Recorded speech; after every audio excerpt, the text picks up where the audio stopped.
The way we take care of ourselves is ever evolving. And what we know for sure is that our mind and spirit are linked to our physical body. And that our wellness seems to extend into our communities and the planet we all share. It is very, very clear that wellness is interconnected. We love spending time with you to explore and practice the breakthroughs, the insights, and the passions of incredible people helping us all see the world in a whole new light. This is Health Gig. This week on Health Gig is part 2 of the conversation. If you missed last week's conversation, go on back and listen, and then come on back. We'll be here and we'll continue the conversation. Dora and I are so excited about today's guest. His name is Jeff Krasno, and he's the founder and CEO of Commune. Thank you, guys. It's just a treat. What does mysticism and medicine reveal about health?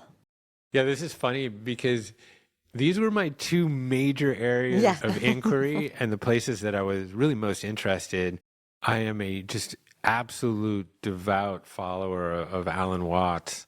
He's a British philosopher that spoke a lot about Eastern religions and Eastern mysticism. We ended up licensing a good chunk of his catalog for Commune, and then I became very, very friendly with a gentleman, Raghu Marcus, who looks after the Ram Dass catalog, and we ended up licensing a good chunk of the Ram Dass catalog. Watts was British, but he spent most of his adult life here in California, so I'm very connected to both of those mystics and their teachings. And then that, of course, opened the door into Buddhism and Taoism and Zen. And I, became really, really interested in Eastern thought and Eastern mysticism, and started to learn, some of the core precepts, these notions of impermanence and interconnection and dependent origination and spontaneous arisal and all of these concepts. It took us 2,500 years for Darwin and then Einstein and then now epigenetics and neuroplasticity and microbiome, all this kind of stuff to, in some ways, prove out the intuition of the Buddha, for example. So the Buddha, who saw the world as an interconnected web, he used this image of Indra's net, which was like this massive spider web in which every intersection there is a crystalline diamond that reflects every other intersection. And this is the way he saw the world, that we are not these loci of consciousness, bottled up in a bag of skin. We actually are interconnected, but, we are often fooled by our 5 senses to feel as if we are separate and that we are fixed. This notion of the fixed, separate self has led to dukkha, or suffering. And, then Einstein came along at sort of the top of the 20th century and said, no, sorry, nothing's fixed. Everything is a dance. Time and space are conjoined and, relative to your position. All these kinds of ideas. And then at the beginning of the 21st century, we sort of learned the same lesson, but as it pertained to physiology and medicine. From 1953, kind of since Watson and Crick kind of discovered the double helix and DNA, and the structure of DNA anyways, we thought we were these fixed beings that, all of our behaviors and associated diseases could be mapped on top of these allele base pairs. And if we could study, down to the last protein coding gene, we could figure everything out, right? That was the way that science marched on for 50 years until the Human Genome Project. And then we mapped only 22,000 genes, the same amount of genes as like a guppy, less than a grape, and we were like, whoa, wait a minute, what's going on here? We're Homo sapiens, we're the wise humans, why do we have so few genes? And, this gave rise to this notion of epigenetics, the notion that our genes express in relation to our environment, that indeed we are interconnected, as the Buddha said. A gene might express itself one way or another way, dependent upon our relationships in terms of how we eat, in terms of how we move, in terms of our environment, in terms of toxins, etc., that we are not fixed human beings. In fact, we are the opposite of fixed. We are changing at every split second. The last number I saw is that we have 7 octillion atoms in our body. Effectuating 37 billion chemical reactions per second. So we're changing all the time. We found out that the microbiome, that we have all this bacteria mostly in our gut, but now everywhere. They're finding it in every organ and on our skin and in our aura. Is we're not even like bound by our skin, really. We have more of those cells than we do human cells. And we've actually outsourced a lot of our genetics and our genetic function to that microbiome. And that microbiome turns over every 4 minutes to 24 hours. All we are is changing, and all we are is interdependent. And the Buddha knew this, so I don't want to like make it too corny, but there is a great sense of agency baked in there, because if we are not fixed and we are always changing, the opportunities to live our healthiest life appear at every moment. And that we exist on this spectrum between wholeness and disease, and we can either be healing, moving towards wholeness, or ailing, moving towards disease. And we have a lot more power and agency over what direction and trajectory we're on than we ever thought. It's so empowering. You're right. And it just gives us the ability to say, we can change. The power is with us, right? That it's in here and we can do it, kind of thing. I won't say that, there are some diseases that we are predisposed to through our genetics. Certainly like with dementia, the ApoE4 like double allele will, I think there's, an 8 to 10 times greater chance that we'll develop dementia, Alzheimer's. The BRCA gene, if the tumor suppressor gene is turned off, there's a much greater prevalence for getting breast cancer. And then there's some definitive, like sickle cell anemia and things like that.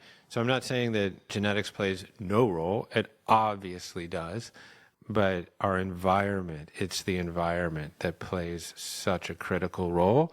And we have more agency over our environment because we don't choose our parents, for better or worse. Right.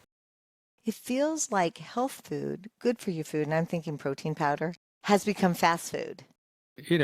Capitalism, which seems to be a decent system at pulling people out of poverty overall, does have its drawbacks, and it commodifies everything that appears to be popular.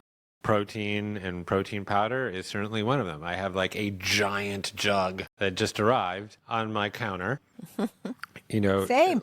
We have every collagen thing possible. Yeah. And, when leveraged properly, that's adaptive and that's a good thing. I do think we have to be careful once corporate interests get their teeth into something, because, look what happened here in the United States during the Green Revolution and, post-World War II with our food system.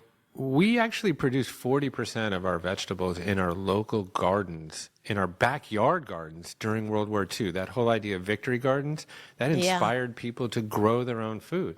And food was a very local enterprise until World War II ended, and we basically transplanted the military industrial complex into the industrial food complex, so much so that we actually used ammonium nitrate, which is what we made bombs, went into TNT. We had an excess of that at the end of World War II. And what did we do with it? We put it in the soil. We literally used what we used for the military and to make bombs. We put that same material, ammonium nitrate, into the soil as part of trying to increase yields. But what did that do long term? Long term, it ended up decimating our soils and essentially like chelating key nutrients. Now we need to supplement in many cases because the foods that we were once growing naturally don't have the same degree of nutrients in them because of what we did with industrializing our food. And then, of course, we got into seed oils and ultra-processed foods and refined grains and refined sugars and all this kind of stuff.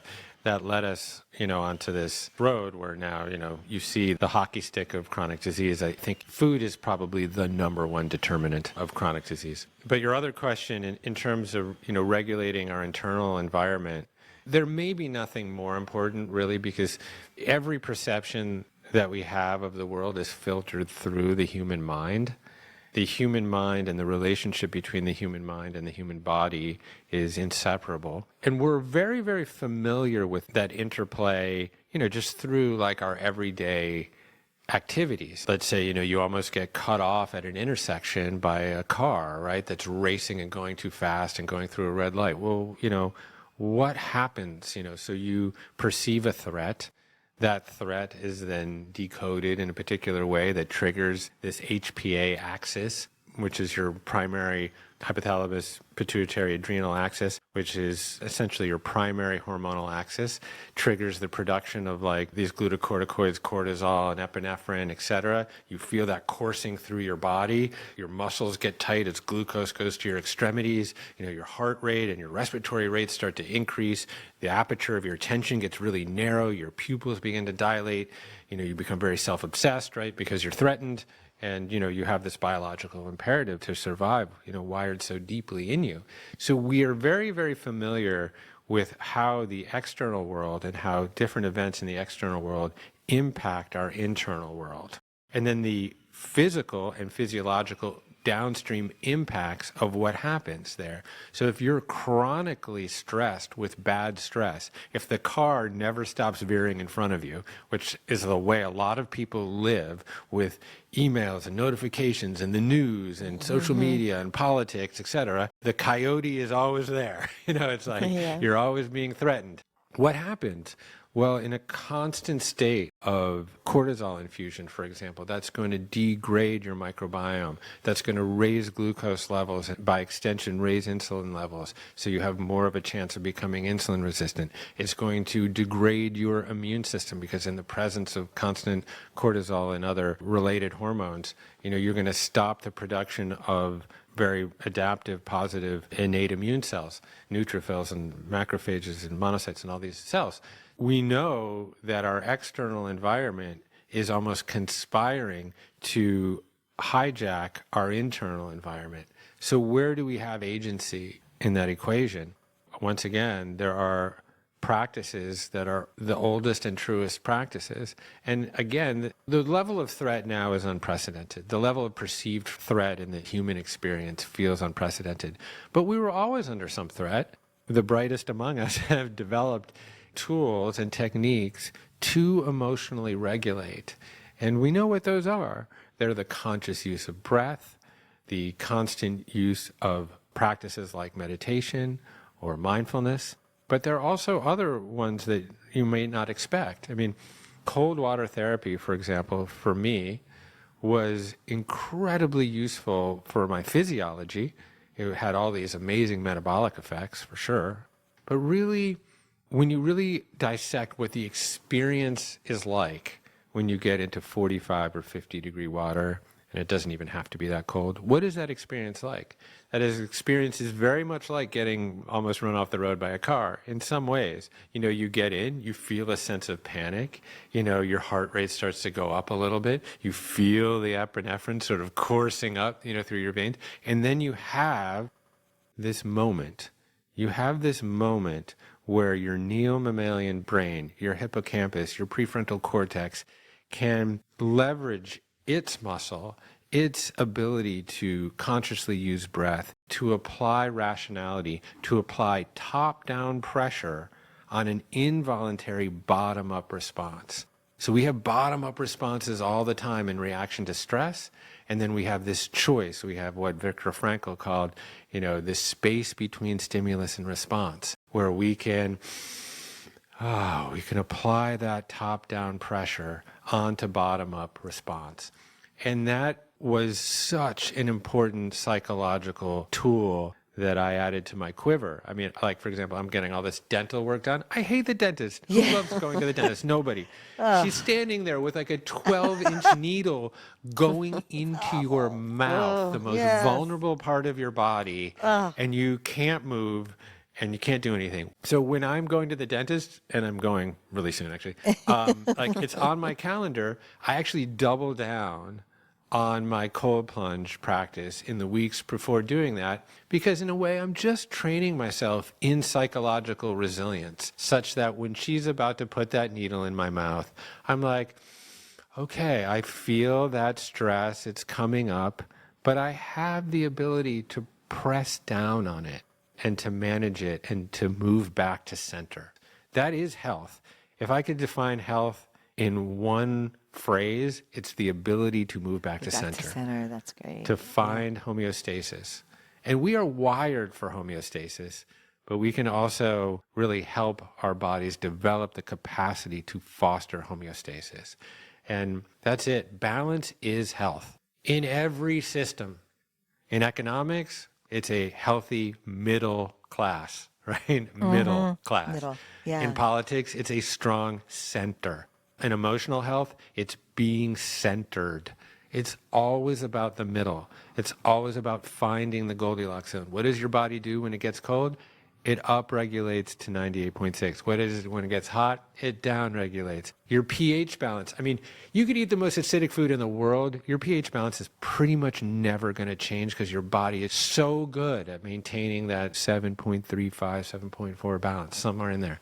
With blood glucose, unless you're like scarfing donuts all day, which unfortunately many of us are doing, and drinking juices and sodas, your liver is going to titrate just right to keep the right amount of glucose in your bloodstream. I mean, it's just amazing, really. Yeah. That we are engineered for balance, and then we hijack those systems and put ourselves out of balance. And what is disease? Imbalance. Every time, every disease, imbalance. You know, you can really trace it back. Talk to us about sleep. Yeah. How do you get it? How do you get it? You know, I'm in a knife fight with the sleep gods. This has always been a challenge for me because I'm busy, I'm passionate. My brain, as you can tell, tends to churn a lot. Yes. I mean, yes, there's obviously a lot of, I think, well-told techniques, you know, a cool room around 64 degrees and blackout shades if you can, and using amber light below in your inferior field. And that's a whole deal with how your eyes and these specialized neurons in your eyes sense light.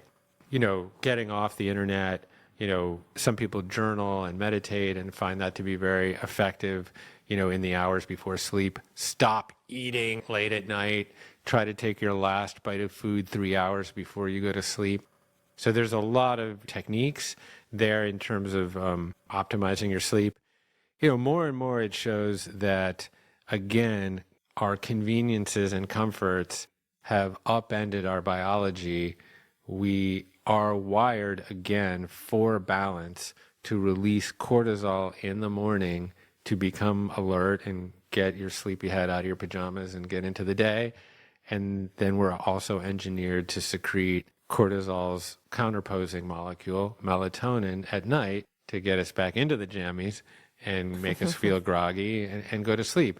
And that circadian rhythm is supposed to exist on that little teeter-totter, right? On that balance. But what we've done is we've gone, bonk, we put extra weight on one side of the teeter-totter, and we're dysregulating that hormonal balance. And one of the primary ways that we're doing that is with the exposure to too much blue light. So, you know, again, a lot of people have talked about this, but blue light emitting from your various, you know, screens, taking that blue light and receiving it in the inferior part of the retina, so having it come from the superior field and coming through and engaging with these cells called intrinsically sensitive neural ganglion cells, I believe, but there will not be a test on that one. Oh, wow. They're in the inferior part of your retina. They send this little signal to these two nodes called the suprachiasmatic nucleus, which is the timekeeper of the body. And the timekeeper of the body then says, okay, hey, pineal gland, we just got blue light in the morning. 14 hours from now, release melatonin. You got it? Pineal gland, got it. Okay, great. But if you're doing that, if you're getting blue light all night, your body is getting that signal. And again, this comes back to, how did I evolve? How did old Fedge Onsark live on the Serengeti? He woke up with the sun. He got blue light in the inferior part of his retina. He set his time clock. He set his circadian rhythm. And then 14 hours later, when the sun started to set, he went to sleep. He never had insomnia. He never had insomnia. So, you know, again, this is the technology and innovation, which has been wonderful in very many ways, is upending our biology. And the more that we can understand how that happens, the more power we have to optimize our health and to get good sleep. You mentioned sunlight, and you've talked about some of the protocols of good stress. Can you talk about light therapy? Try what I suggest, and, you know, many other, neuroscientists and ophthalmologists, folks like Andrew Huberman have talked about this, in some great detail. When you wake up, within 20 to 30 minutes of waking up, go outside and get light. Go get sunlight without sunglasses, not through a window. The blue light will not travel well that way. So you got to put on your little jumper or your sweater, depending where you live, and get your coffee or your tea and go meditate outside, but in this case with your eyes open, and try to get that blue light into the inferior part of your retina, and you'll be able to set your circadian rhythm. So that's really important. If you live at a higher latitude where it's dark a lot, you can use these 10,000 lux, what they call SAD lamps, and they're very, very cheap. You can get them and you just put them about 12 inches away, and same deal, like 20 minutes, and you will get the same kind of light which will properly set your circadian rhythm, and you should be set for the day. And then, adopt those other protocols for optimal sleep. There's other really interesting things about light. Infrared radiation, which sits on the other side of blue light on the electromagnetic wave spectrum. Infrared radiation and getting enough infrared rays will actually, because the nature of them they're way more spaced out, right? So the crests and troughs are more spaced out from a wave perspective. So they penetrate your body up to 8 centimeters, and they actually interact with your mitochondria to activate the production of antioxidants at the mitochondrial level. So inside the cell, the intercellular. And they'll actually produce melatonin, not as the sleep hormone, but melatonin as the antioxidant. And you can get infrared radiation, again, just by being outside. You don't even have to be in direct sun. And it reflects very well off anything green. So just go sit under a tree or sit near some grass, and you will get enough infrared radiation to upgrade your ability to make these antioxidants. The antioxidants, of course, neutralize reactive oxygen species and free radicals and cut down on oxidative stress and inflammation. And that is so key to preventing disease. So get some light and think about it once again. If you can just ask yourself one question: how did I evolve? Well, I evolved outside. And now, of course, humans spend 94% of their life inside. So again, we need to self-impose a little bit of discomfort. Maybe it's a little cold outside. Maybe I don't love the elements, whatever, but you got to get outside. Yeah. This is really just that simple. And reconnect with nature. I mean, there's so many other benefits, for your immune system, for your emotional regulation from being outside. Generally social things happen outside too. Take a walk, run into your neighbor, get to know your neighbor, all these things. Yeah, right. Think of it sort of as ancestral living, and try to just ask your question, like, how did my ancestors live? Because biology moves very slowly. We adapt over very long swaths of time, millions of years, hundreds of thousands of years. But culture moves very quickly. And that's where really the tension is. Culture is fast and biology is slow. Yes. Do you ever fall off your protocols that All the time. feel too uncomfortable and lose it? Listen, I'm a million miles from my best self. Just, I've got 3 daughters that will vouch for that. Last weekend, I was out with some friends and everyone's having a good time. And I never drink beer anymore, but I was like, oh, screw it. And I had a beer. And then the next thing I know, I'm eating a pile of fries. I'm like, oh my God, what just happened? What just happened here? But actually, it propelled me back into a week of being on the straight and narrow. So I think the biggest thing is just knowledge. Knowledge is power. And I guess I would also frame it the other way, as lack of knowledge is lack of power. When you fall off, you've fallen off. Yeah. And you know why. And you know what's happening. And you know what to do. In this miracle. This is God for me. Mm-hmm. I don't mean me. I mean, this physical organism is a reflection of the metaphysical. Of the foundational intelligence of the universe is right here. It's a temple. We should explore every room of it. Yeah, That's because true. it is, like you said, it's not here forever. Can we talk about why we need to get comfortable with the fact that we're not here forever? That death is part of life. And how do you approach that, and kind of the importance of understanding the importance of death? I'm in this tween phase of my life where I have children and I have pretty elderly parents, and they're doing pretty well, but I'm kind of caring for both sides Yeah. of the equation. Yeah. And many people are very familiar with that phenomenon. I'm 53. As my parents get older, I'm contemplating their mortality and confronting that. There are many, many traditions and even practices that have done this. The Buddhists have Maranasati, the Stoics had Memento Mori. There's all of these different forms of meditating on your own mortality or on the fragility of life.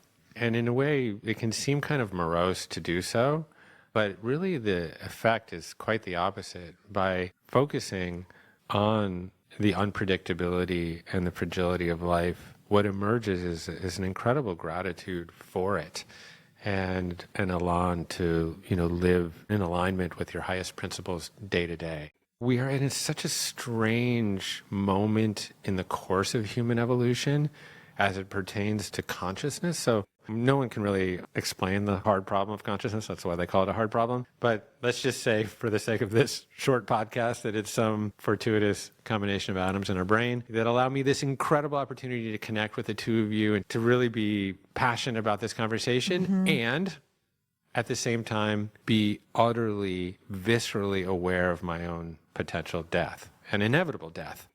And that fear has caused humanity so much angst. We went out for tens of thousands of years and because of that fear and killed every beast bigger than us. We killed every tiger and bear and sloth and all these marvelous animals. We killed them all, basically.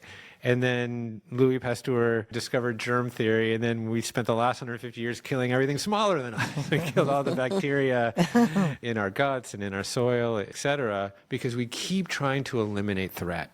All the while, we keep devising these grand mythologies, often in the cloak of religion, that promise, everlasting life, if we subscribe to some old scroll with, a bunch of sexual guidelines or whatever, we just keep trying to cheat the game. And then, of course, then these traditions then are leveraged for odious pain and suffering and the Crusades and the Inquisition and the conquering and colonialization of lands and abuse in the church and like all these things that have then come out of this core fear of death. They're really, if you trace the root cause of all of those things, it generally just really goes back to the paroxysms of anxiety related to death.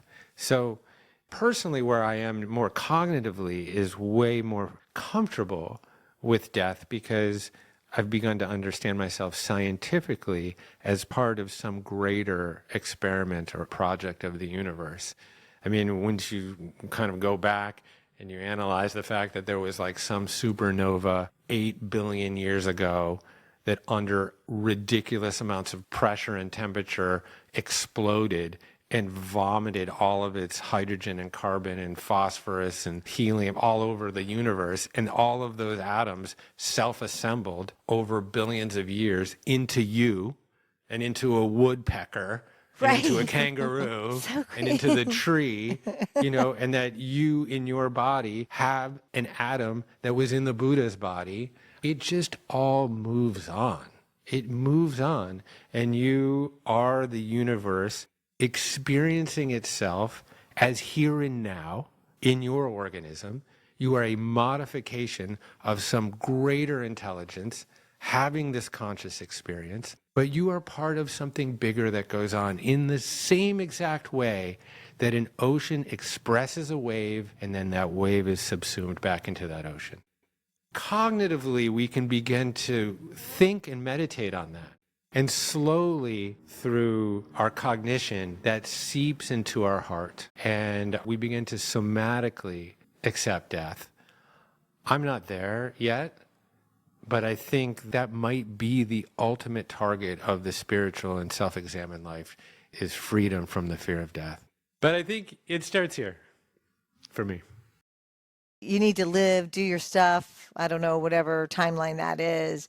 And then death comes in somehow. Maybe you're right. Maybe it's because we do have parents and we're seeing it so close, or loved ones. It's just happening now kind of thing, And I guess it's just a time that we can start thinking like this.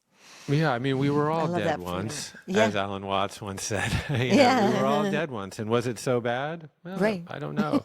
Death is only odious in the anticipation of it. And death, as far as we know, is coterminous, with our five senses. And so what is non-experience? I don't know. But I don't think it's shoveling embers at Satan's behest. I don't think that's it. Nor do I think it's sitting in some cold, hard pew singing nursery rhymes about God. I don't think it's that either. I think it's an oak tree. I think it's a fox. It's wherever I move on to. Alan Watts used to say this thing. It's like when you actually understand science and how and why we're here, and what I explained just a few minutes ago about how the atoms within our universe came to be through fusion in the core of stars, that you can actually look up at night into a star-filled sky and say, look, that's me. That's me up there.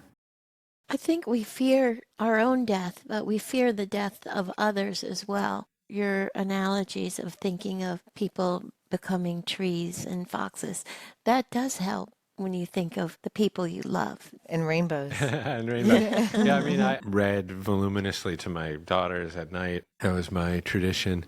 I'd read, fairy tales and, the scullery maid that became the princess or whatever. And, girl dad, such a girl dad. Totally.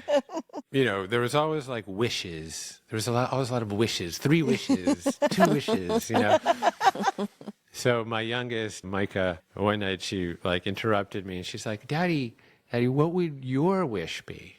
What if you had one wish? I don't know. I gotta think about that. So a couple nights later, I rotated back to her. I had to go through 3 and then go back. And I was like, I got my wish. She's like, what is it? I said, this might sound a little weird. She's like, nothing you say sounds weird. You're weird all the time. I'm like, okay. I was like, well. You're always weird. I believe, my wish is that in 2088, I'll be 117 and your mom will be 118. And we're going to take a hike and go visit our cabin. And we're going to make dinner. And we're going to die on the same day. Oh, so sweet. And she just gave me a big hug. Oh, that's Beautiful. That's a good really wish. beautiful. I hope it comes true for you. God, Jeff, this has been an incredible conversation. Thank you so much for spending so much time with us and going through such really important subjects that you explained so well and have given us so much to think about. We have so many more questions. Yeah, Wow. I feel like I didn't tie that last one up, but that is the bridge between mysticism and medicine. Yeah, of course it is. No, it's so Yeah. beautiful. It's just really, really beautiful. And the love that you have for your girls, you can just feel it Yes. through where we are now. So thank you for that. Thank you, Jeff, so much. Nice. Yeah, thank you guys. It's just a treat. Thank you for joining us on Health Gig. We loved having you with us. We hope you'll tune in again next week. In the meantime, be sure to like and subscribe to this podcast and follow us on healthgigpod.com. I'm Tricia. And I'm Doro. Be well.